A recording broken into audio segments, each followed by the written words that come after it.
Ողջույն սիրելի հայրենակիցներ, եթերում Նոյանտապանն է։ Եվ մենք այսօր զրուցելու ենք հասարակական քաղաքական գործիչ նախկին падգամավոր Ազատ Արշակյանի հետ։ Ողջունում եմ, պարոն Արշակյան, շնորհակալ եմ, որ ընդունել եք հրավերը։ Ռուսաստրուկ, չէ, թուրքաստրուկ, հիշում ենք, այս անընդհատ մենք սա ենք լսում այս նախընտրական լեզվակռիվների մեջ։ Ինչու եմ ասում լեզվակռիվ, որովհետև նախընտրական քարոզարշավ, ես համենայն դեպս ճիշտ է գնահատական ինձ չի կարելի տալ, ես հաղորդումը վարողն եմ, բայց այսպես լեզվակռվի մեջ է ռուսաստրուկ թե թուրքաստրուկ, կարծես թե մենք այլ խնդիր չունենք, մենք որոշում ենք ռուսի ստրուկը լինել, թե թուրքի ստրուկը լինել, կարծես թե Հայաստանում չենք կարող քննարկել, ասենք այլ երկրներում ինչ են քննարկում, մենք ինչ ունենք քննարկելու ունենք, ասենք թե բյուջեից որքան փող է պետք տրամադրել, պետք է այսքան տրամադրել, թե այնքան տրամադրել,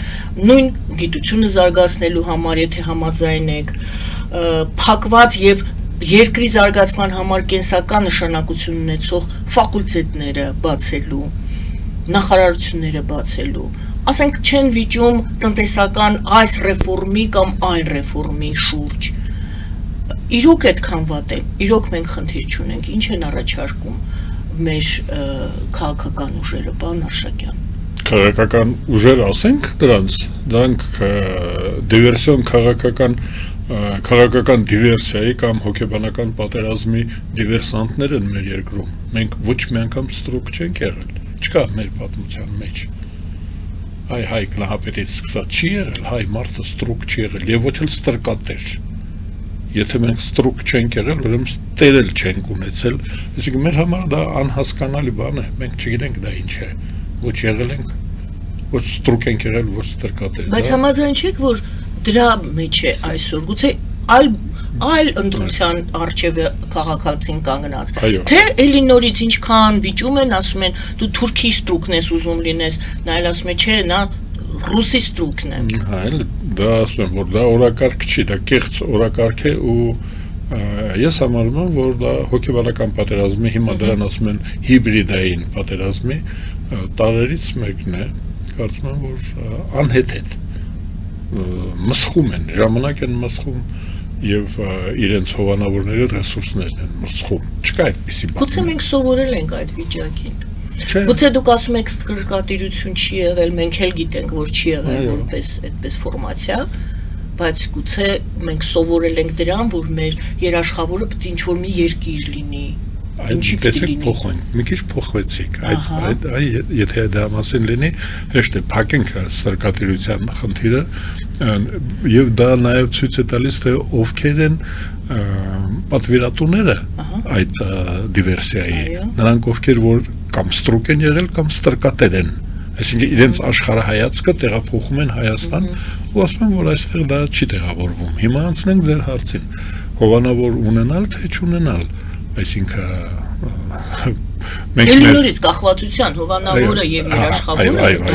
նորից դու կախվածության մեջ ես հայտնվում, ասենք ստրուկը մի քիչ ավելի ծանր է։ Համաձայն եմ, նա ուրիշ բան է, նա հոգեվիճակ է, նա բոլորովին այլ բան է ստրուկը, իսկ ասենք դաշնակցի հարաբերությունների մասին է խոսքը, այդ երաշխավորը իրականում դաշնակից պետք է լինի, բայց քանի որ ես ասում եմ երաշխավորող փնտրողները այդ նույն ստրկատիրության հետ առնչվող ստրկատիրության դրածո ուզում եք ասեմ կամ հաճախորդներն են, նրանք նույնիսկ երաշխավոր ասելու ժամանակ հասկանում են էլի ճորտություն, ստրկատիրություն, կախվածություն, այո, բայց ես իմ նման շատերը կան, մենք շատ ենք, մենք հայերս այդպիսին ենք և հիմա մեր քաղաքացիները ոչ հայ, մենք երաշխավոր ասելով հասկանում ենք գործընկեր, այդ համար ավելի ճիշտ է քաղաքական զրույցների ժամանակ, նաև այսպիսի հանդիպումների ժամանակ, ինչպիսին հենց հիմա մերն է և մեր ունկնդիրները, այո, մենք պետք է խոսենք գործընկերության մասին, չկա այլևս դա վերացել է առաջի և երկրորդ համաշխարհային պատերազմները ու ապագաղութացումը, պատկերացնում եք Բրիտանիան չկա որպես գաղութարար Ֆրանսիան չկա որպես գաղութարար, ռուսական իմպերիան չկա որպես գաղութարար, դա վերացել է, անցած պատմություն է, ուրեմն հիմա արդեն նոր շրջանն է, կյանքի նոր փուլ ենք մտել մենք, քաղաքակրթությունը, գործընկերության ժամանակներն են, դրա համար այդ երաշխավոր տերմինը հարկավոր է նետել աղբանոց, չկա երաշխավոր կարելի է ասել, մենք եթերից տեսախցիկներից դուրս մի հարց էին քննարկում երաշխավոր, միության երաշխավորը, ասենք վկան, այ վկայի կարգավիճակ, այ մեր անվտանգության վկաները, քիչ բարդ է։ Հա, բարդ է, որովհետև մեր հավատարմության վկաները, Եդ երաշխավորը այդ իմաստով, բայց գործընկերություն, այ հիմա մենք քննարկենք դուք արդեն օրակարգը իմիջայլուց արդեն բերեցիք օրակարգը, ինչ կա Հայաստանում, Հայաստանը պետականաշինության օրակարգ ունի, մենք պետք է ամեն ինչ չասեմ զրոյից, ես գիտեք և տարիքս է ուր մեր տեսախցիկները և տարիքն է դա և կենսագրությունս ես հարգում եմ նախորդներին, հարգում եմ, ես գիտեմ ժառանգությունը ես հարգում եմ, ես տեր եմ ժառանգությանը, մեզանից առաջ եղած մեր նախնիները ամեն ինչ արել են, որ մենք այսօր լավ օրակարգ ունենանք կառուցողական, որ մենք կանք, այ ես կուզենայի, որ ոչ թե զերո, այլ նոր մարտահրավերներ կան մեր առաջ, ոչ թե մեր երկրի, հենց մենք ասում ենք երկիր, միսակ մեզանից վանում ենք մեր առաջ, Տգինգայանը մեր առաջ Եվ որ ես թվարկեցի, օրինակ, սկսեցի նրանց, ասենք, տնտեսության մեջ այս ճանապարհով գնալ, թե այն ճանապարհով գնալ, ես ներկայացրեցի այդ ֆակուլտետների, երբ որ ես մտածում եմ, թե ինչ խնդիրներ կան, դուք էլ մի 10 հատ էլ դուք կարող եք ավելացնել, բայց տեսեք, ես ֆակուլտետների հարցը բարձրացրեցի, քիմիական ֆակուլտետը, ֆիզիկայի ֆակուլտետը, ինժեներները մեր ամբողջ, մենք գնալով ավելի կուրսնելու ճանապարհով, լավ, ինչ որ մի փուլ մենք պետք է կանգ առնենք, այդ կուրսնելը, չէ՞։ Արդյունաբերական սովետական Հայաստանը հեռանում է։ Սողանքի մեջ չենք գտնվում, ճիշտ է։ Այնուամենայնիվ, այսպես պատկերավոր ասենք, լեռներով եւ ժայռերով ենք մենք շրջապատված։ Եվ թույլ չենք կարող տալ, որ մեր երկիրը սողանքի ենթարկվի։ Ուրեմն մենք ունենք խնդիրներ, բայց ինչու դրանք չեն կենտրոնում։ Ինչու են իրար դրանով մի պահ եղավ կոռուպցիայով էին իրար էլի խայտարակություն եթե էլի խաղացողները իրար կոռուպցիայի մեջ են ուրեմն երկուսն էլ ունեն այդ խնդիրը ճիշտ է կոռուպցիայի հետ առնչություն ունեցել են էլի ընտրողը պետք է նայի չարյաց փոքրագույնը կամ ինչպես ասած վատագույնից լավագույնը լավ է ասել Լավ է ասել, բայց մենք այսպես քննադատում ենք, բայց ինչ որ միտեղ մենք պետք է սկսենք կառուցողականությունը, չէ՞։ Հենց սկսեցինք մենք, եւ մեր նմանները կան։ Մենք մենակ չենք, Փարքասո, ես օրինակ այս հավակնորդ ասենք քաղաքական նոր ուժեր կան, բավական լուրջ ուժեր են, ու այնտեղ հենց դա է օրենքներ, սահմանադրություն, կուսակցությունների մասին օրենք Ինչպես կրթության մասին օրենք մի քանի օր առաջ ռադարում Միքայել Հայրապետյանն էր խոսում, դա մենք ընկերներ ենք, ես պարզկս եմ համարում հետևել, ինքն էլ ինձ է հետևում, հիմա ես իրեն հիշեցի, ուրեմն լեզուն, լեզվի մասին օրենքը, մշակույթի մասին օրենքը, Տիկինգայանը ես համարում եմ, որ Հայաստանի Հանրապետության վարչապետն, պրեմիեր-մինիստրը, որ ասում էին, դա ֆինանսների մինիստրն էր 19-րդ դարում, 20-րդ դարում ժողովրդավարական երկրներում եւ երևի ոչ միայն ժողովրդավարական պրեմիեր-մինիստր վարչապետ որ ասելով հասկանում են ֆինանսների մինիստր որտեղ կար թագավոր իմպերատոր չգիտեմ նախագահ նա էր ես ասում եմ որ հիմա մեր վարչապետ պետք է լինի մշակույթի նախարարը այսինքն վարչապետ գծիկ մշակույթի նախարար այ կանցլեր եւ մշակույթի նախարար տեսեք ես օրինակ մտածում եմ որ հենց հիմա սպառնալիք է այս գլոբալիզացիան, որի կողմնակիցն եմ այ ֆուտբոլի համաշխարհային կազմակերպություն, առողջապահության համաշխարհային կազմում, համաձայն եմ դրա հետ, էկոլոգիական համաշխարհային պաշտպանություն, ես ասում եմ, որ այդ դա վտանգավոր է մշակույթի համար։ Մենք բանի մեջ ենք կարողա մտնելով այդ գլոբալ Հորձանուտի մեջ մենք մերը թողնենք երկրորդ ծրագրում մանավանդ դա բոլոր երկրներն է, բոլոր ազգերին։ Ֆրանսիան դրա համար պայքարում է։ Ազգերին, այո, բնորոշ խնդիր է։ Ֆրանսիայում օրենք կա, պատժում են ֆրանսերեն լեզուն աղավաղելու համար։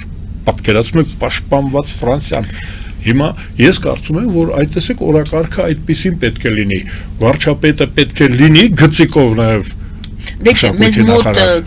խորհրդարանական է պետությունը եւ վարչապետը շատ ավելի այդ սահմանադրությունով էլ դուք էլ հրաշալի գիտեք, բոլորն էլ գիտեն, մեզ լսողներն էլ գիտեն, շատ ավելի շատ լիազորություններ ունի, քան ձեր ասած այդ խազայստվինիկ կամ, չգիտեմ, ֆինանսիստ վարչապետը։ Վարչապետը ոնց որ կառավարիչը լինի, բայց մեզ մոտ երևի մենք թակարդի մեջ ենք հայտնվել, հա, ինքներս։ Մեր վարչապետը ինչով է զբաղվում։ Ամեն ինչով։ Ամեն ինչով։ Հենց այդ է ասելիքս։ Լավ էլ ասեցինք, միասին։ Այո, որովհետև այդպես ենք մենք անում։ Հետևորդները նույնպես երևի ասում են։ Իսկ ամեն ինչով կարելի է։ Չի կարելի։ Որակյալ ամեն ինչով կարելի է։ Չի կարելի։ Մի անգամ Ներոնը դրանով զբաղվել է, արդեն 2000 տարի է մենք հիշում ենք։ Չի կարելի։ Արհեստավարժություն է պետք։ Ես դրա համար եմ ասում վարչապետը, նաև մշակույթի մնացածը արդեն մասնագետները, ինքը պետք է լինի մշակույթի մասնագետ։ Լավ, մշակույթը ես ճիշտ ասած լավ չեմ հասկանում, որովհետև դուք համարում եք հայ ինքնություն։ Հիմքում, այո։ Հայի ինքնություն։ Հա, հիմքում դա է ընկած։ Լեզու, ժառանգություն։ Բայց գուցե հենց Նարեկացի ներսե շնորհալի, Մեսրոպ Մաշտոց։ Ես դա եմ համարում մշակույթը։ Այդ ժառանգության տերը առաջինը պետք է լինի վարչապետը, իսկ արտաբերությունը, էներգետիկան, արտաքին հարաբերությունները, ներքին գործերը, ռազմական ծրագրերը, ուժայինները, դա արդեն վարչապետը կարող է տեղակալներ ունենալ, նախարարներ, թող նրանք զբաղվեն, ինքը պետք է զբաղվի հայապահպանությունով, այդ ուզում եք փոխեմ մի քիչ, աշխատենք միասին, ես ձեզ բան եմ անում շահագործում գուցե ոչ թե մշակույթի, այլ վարչապետ եւ ինքնության, հայապահպանության նախարար, այսինքն մեր պետությունը ինչ ֆունկցիա ունի, մենք ուրիշ պետություններում, գրեթե բոլոր այլ պետություններում շատ ավելի լավ ենք ապրում, ավելի կուշտ ենք, ավելի առողջ ենք, ավելի կիրթ ենք, ենթարկում ենք օրենքներին այդ երկրի, որտեղ ապրում ենք, պարտաճանաչենք, տեսեք կուշտ ենք, առողջ ենք, կիրթ ենք, պարտաճանաչ ենք, օրենքները հարգում ենք, մեր երկրում այդպես չի, մեր երկրում կարելի է վարչապետին ծեծել, ասում դե լավ հիմա ինչ հրցոտել էր, մի երկու ապտակել տվեց վարչապետին կամ ոստիկանին։ Դե լավ, դեպքը լավը չի ճիշտ ասած։ Շատ տգեղ բան է, ես դրանով ընդհանրապես երբ որ հարցնում են, ես բան եմ շրջանցում եմ, բայց դա եթե մարդու մտքով անցնում է ոստիկանի վրա ձեռք բարձրացնել, պաշտոնյայի վրա ձեռք անձեռնմխելիությունը այդտեղից է գալի, ձեռք տալ չի կարելի։ Դատարան, մատարան։ Դա գալիս է ընդհանուր թշնամական մթնոլորտից, այն մթնոլորտը, որը այժմ ձևավորվել է, դա թշնամություն է, մեկը մյուսի նկատմամբ։ Մեր զրույցը դուք հենց այդտեղից սկսեցիք։ Այո, դա թշնամություն է, որովհետև իրար դե, հա։ Ստրուկ եւ ստրկատեր, այո, թշնամության մասին է խոսքը։ Միանշանակ։ Որ պատմական փուլում է այսօր գտնվում Հայաստանը, ըստ ձեզ, եւ ինչ է կախված այսօր հայ մարդուց, ինչը կարող ենք մենք անել հասարակությունը, եւ ինչ խնդիրներ է լուծում, ինչն է կախված այսօր, մենք խոսեցինք, որ ամեն ինչով է զբաղված մեր վարչապետը, ինչն է կախված Հայաստանի իշխանություններից, որ փուլում ենք այս պահին, կարող ենք արձանագրել այդ փուլը գոնե, էտապը կյանքի։ Գիտեք, ասում են փաստերով խոսենք, չէ՞, բաներ չանենք, հանելուկներ, կոֆեի բաժակ, բան չնայենք, առաստաղից որևէ բան չբերենք։ Հիմա ստացվում է, որ մեր քաղաքացիները մեր ժողովուրդը շատ ավելի առաջադեմ է, ավելի բարձր գնահատական ունի ինքն իր մասին, քան թե իշխանությանը հասարակությունը պարտադրեց եվրաքվե։ Պատկերացնում եք, եթե ընդհանրապես ճիշտը դա է, որ իշխանությունն է անում, իշխանությունն է մշակույթ պարտադրում, լեզու պարտադրում, կարգապահություն, զինապարտություն, հարկահանություն, ամեն ինչ իշխանությունը պետք է պարտադրի, քաղաքական վերնախավը պետք է պարտադրի, մեր մոտ իշխանությունը հետ է ընկած, շոկեքարշը հասարակությունն է, ես ասում եմ, ոչ մի ուրիշ այլ փաստ մենք չունենք, 60,000 քաղաքացի կարող էր 600,000 կամ 6 միլիոն դառնալ, թիվը արդեն կարևոր չի, մարդիկ նախաձեռնեցին, պարտադրեցին իշխանությանը ապահովել հայապահպանությունը, ժողովրդավարությունը, անկախությունը, զարգացումը, այդ հանրաքվեն, հիմա իմիջիալոս դա անցած պատմություն է արդեն, օրակարգում դա չի այսօրվա, գիտեք, չէ, քաղաքական օրակարգում, դուք ճիշտ ասեցիք, որ խցկել են ստրկատիրություն, ճորտատիրություն, Ջեն էլ ընտրություն պիտի կատարես, ընտրությունը քոնն է, ուզում ես թուրքա ստրուկ եղի, չես ուզում ռուսաստրուկ կարող ես լինել, պատկերացնում եք, ու մարդիկ ընկած են այդ չեն ընկած, իրենք են ընկած, թակարդի մեջ, իրենք իրենց համար թակարդ են առաջ սև ու սպիտակ էին ասում այդ 21 թվականի մոդայիկ թեզիսը դա է, հիմա ռուսաստրուկ թե թուրքաստրուկն է լավ, որն է ավելի լավ, դա չի օրակարգը, մեր ժողովուրդը արդեն ինքնաբնութագիրը ունի, իր մասին հայտարարություն արել է, ես դրանից չեմ հոգնում, կրկնում եմ, ես ձեր եթերում էլ բազմիցս մեր զրույցների ժամանակ եւ սուրճ խմելու ժամանակ գիտեն, որ մենք սուրճ ենք խմում։ Սուրճ խմելու ենք, անպայման, եթերից հետո։ Թող իրենք էլ դա անեն, եթերից հետո հանգստանալու համար։ Ուրեմն ես կարծում եմ, որ մեր ժողովուրդը երկու անգամ ինքն իրեն բնութագրել է։ Ինքն իրեն, ինքնաբնութագիր, մենք գրել ենք այդպիսի բաներ, սովետական դպրոցում գրում էին ծագումդ, գրում էին պարտադիր անկախնանից ով ես դու, ասում ենք բանվորա գյուղացիական, ուրիշ բան, մեկ էլ գրում ենք ծառայողական, ու ինքնաբնութագիր, մենք մեզ բնութագրել ենք 1991 թվականի սեպտեմբերի 21-ին,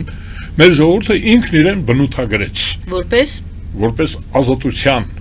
Այդ 91 թիվ ես նորից հետ եմ գալի, ինչ պատմական փուլում է այս պահին գտնվում Հայաստանը։ Հետևից պետք է գա։ Մեր ժողովուրդ ճորտատիրության սևի սպիտակի մասին չի մտածում։ Դա բերվում է իբր մեր, օրակարգ են բերում այդ թուրքասեր, պարսկասեր, հիշում եք հունասեր։ Դա էլ էր պարտադրված, դա էլ օրակարգում չէ։ Սերը, սա ստրուկ է։ Բարերը շաբլոնը կա պսիխիկայի վրա, հոգեբանության վրա, ահա որ ազդող բան է։ Պասարա, չենք թույլ տա։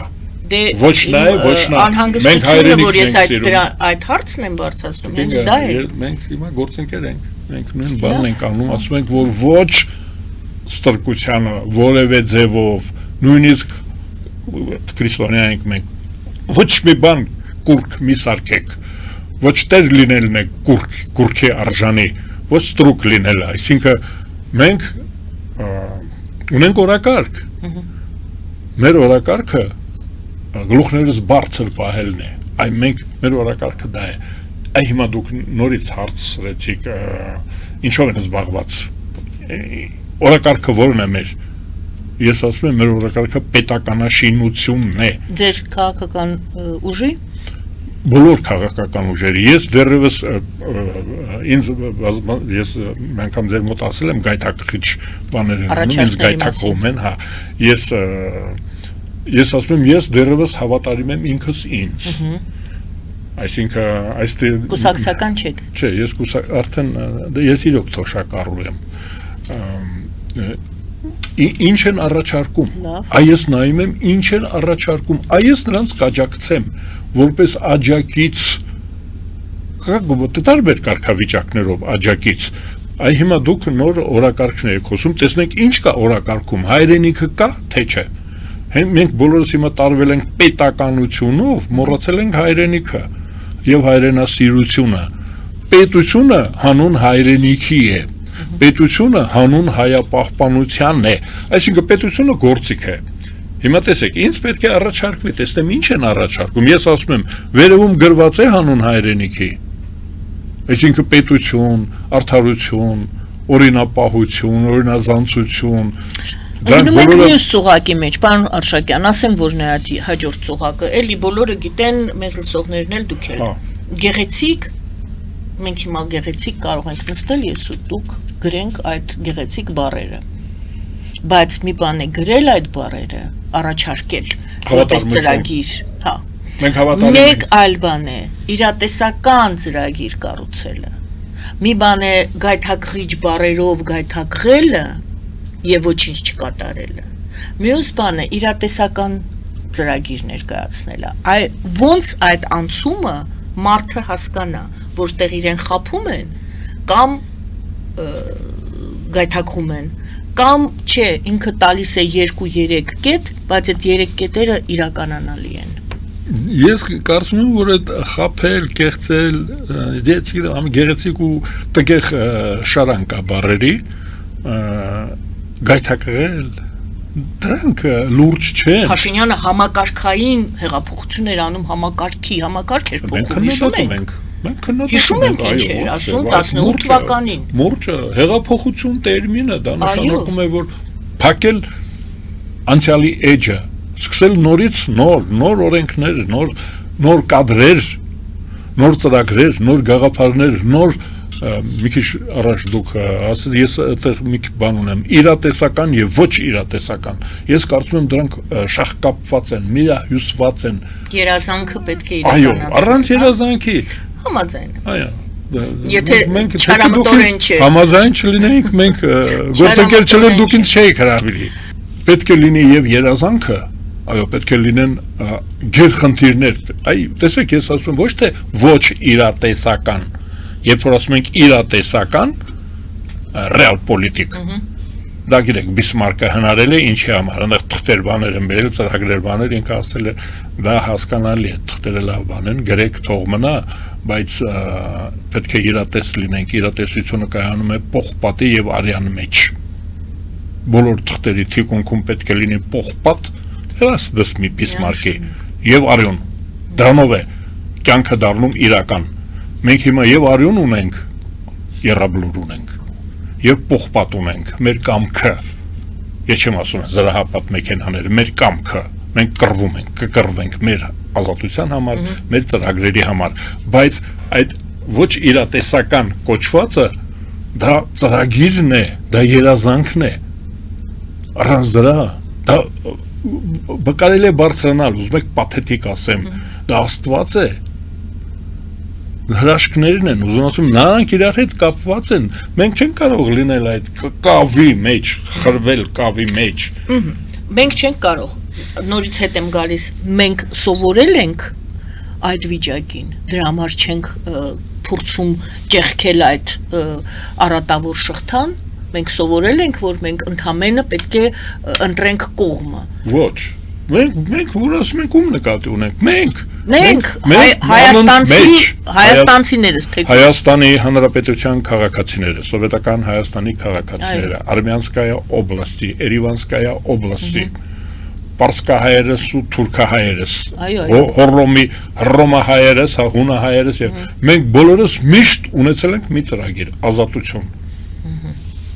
ազատություն եւ հավատարմություն։ Դա փոխանցվել է անընդհատ մեզ։ Այ հիմա մեր լեզուն, այ հիմա այս լեզվով որ մենք խոսում ենք, մոռացա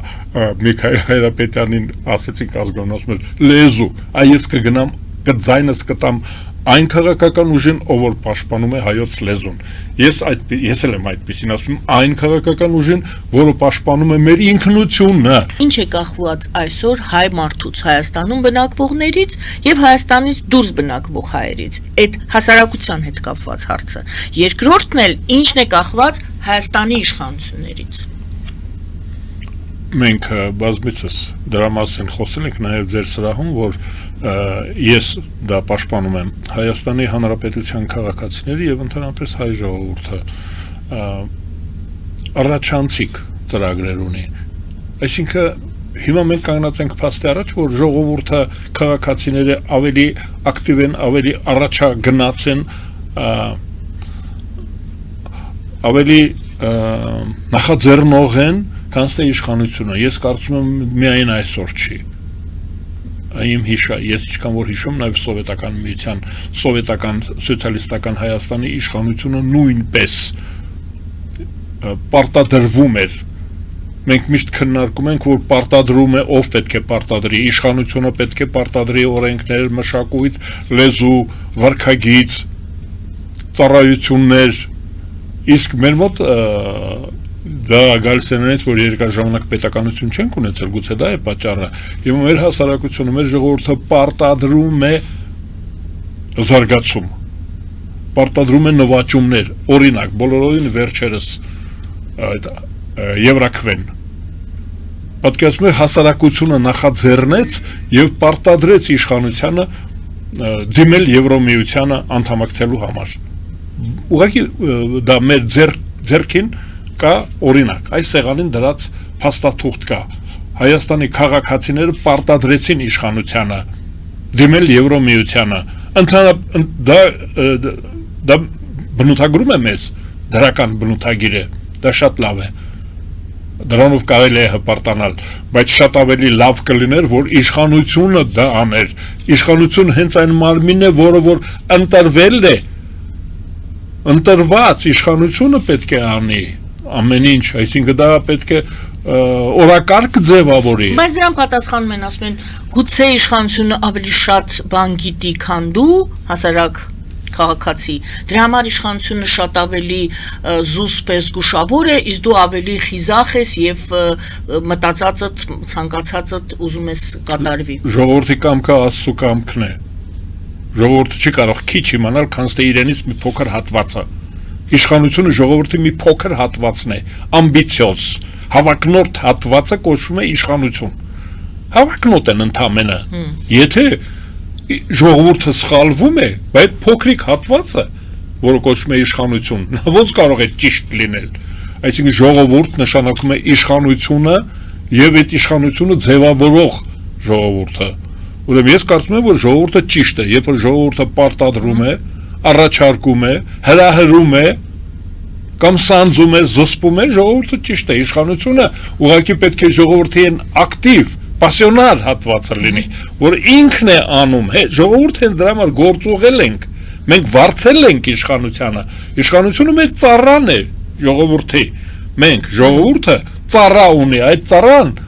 պետք է պասիոնար լինի, նախաձեռնող լինի, զարգացման ծրագրեր առաջարկի։ Ես կարծում եմ, որ մենք այսօր ունենք փաստ, որ ժողովուրդը փաստորեն շրջանցեց իշխանությանը եւ պարտադրեց, շրջանցում էր դա։ Փորձում է պարտադրել, այսինքն պարտադրեց, որ օրենք ընդունվեց, մինչև օրենքը հասցրեց։ Օրենքը չկատարելը հանցագործություն է։ Եվ նորից հետ եմ գալիս էլ իմ հարցին, ինչ պատմական փուլ, եթե դա պատմական փուլ կարելի է անվանել, որ մենք ինչ որ ձևակերպվելիք պատմական փուլում ենք։ Պետականաշինություն։ Պետականաշինություն։ Հանուն 10 տարի առաջ չկար դա, 20 տարի, 30 տարի։ Միշտ եղել է, այն նույնիսկ այն Արմյանսկայա օբլաստի Երևանսկի խանության եւ Շահամիր Շահամիրյան ունենք մենք։ Որոգայթ փառած, պատկերացնում եք ինչ էլ անուն է դրել։ Ես դա օգտագործում եմ որպես դրոշ, որպես նիզակ, որպես վահան, ինչ ուզում եք ասեք, որպես սուր, որպես ռումբ։ Տեսեք ինչ են արել 18-րդ դարում մերոնք, ինչ մթնոլորտ է եղել վերնախավում հայության, որ որոգայթ փառած անունով սահմանադրություն են գրել, այսինքն մենք ստացել ենք որոգայթ փառածը որպես ուղեցույց իշխանության։ Ուզում ասել, որ մենք միշտ էլ պայքարել ենք պետականաշինության համար, այս սահմանադրությունը գրվել է, Շահամիր Շահամիրյանն է գրել, Միքայել Նալբանդյանն ենք ունեցել, Խաչատուր Աբովյան, Կիլիկիայի հայոց թագավորությունը Ռուբինյաններ եւ Հետումյաններ են ունեցել, Բագրատունիներ։ Ես կարծում եմ, որ այսօր ավելի թափանցիկ է, հրապարակային է ժողովրդի ազդեցությունը իշխանության վրա։ Այդ է տեղի ունեցել։ Այսինքն պետականաշինություն հանուն հայապահպանության։ Այդ փուլում ենք մենք, պետություն ենք կառուցում, որը կապահովի հայ ժողովրդի ինքնությունը, զարգացումը այս տարածաշրջանում, այս տարածքում։ Շնորհակալ եմ, պարոն Աշակյան։ Շնորհակալ եմ հրավերի համար։ Շնորհակալություն։ Շնորհակալություն, սիրելի հայրենակիցներ, հիշեցնեմ, որ զրուցում էինք Ազատ Արշակյանի հետ, հասարակական քաղաքական գործիչ եւ նախկին падգամավոր, Գերագույն խորհրդի падգամավոր։ Շնորհակալություն, պարոն Աշակյան։ Զրուցում եմ ես Գայանե Առաքելյանս։ Բարին ձեզ։